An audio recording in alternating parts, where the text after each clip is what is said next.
Балалар, бүгін біз сендермен ақ сандық, көк сандық ойын ойнайтын боламыз. Ойынның шарты, сендер артқа қарап, бір-бірлеріне арқаларыңды беріп отырасыңдар, қол ұстасып отырасыңдар. Мен өлең шумақ оқимын. Өлең шумақтың ең соңында кілем арт деген сөзін естіген кезде тұра қалып, арқалап кету керексіңдер. Келістік пе? Ал жеңіліп қалған бала үй жануарлардың дыбысын салатын болады. Қане, ойынды қалай бастаймыз? 1, 2, 3, ойын бастаймыз. Ал кеттік олай болса. Ертең ауылын көшеді, буын шешеді, қара мойын қашады, құмалағын шашады, ақ сандық, көк сандық, арқан тарт, кілем арт. Қане. Кәне енді ептіліктерін байқаймыз.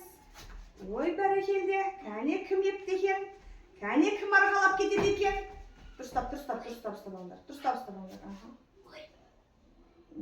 Кәне берілесіз, ә? Кәне. Я? Ал жүрші ғой. Ой, бәрекелде. Мұхаммед Әли мықты болды, я? Жарайсыңдар.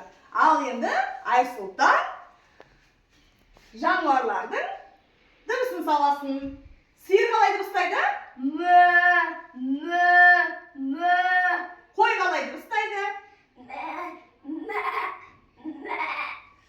Жылқы қалай дыбыстайды? Ихо. Ал ешкі қалай дыбыстайды? Ме. Ал мысық қалай дыбыстайды? Мяу. Ит қалай дыбыстайды? Аф. Жарайсыңдар балалар. Бүгін сендер ойынға өте керемет қатыстыңдар.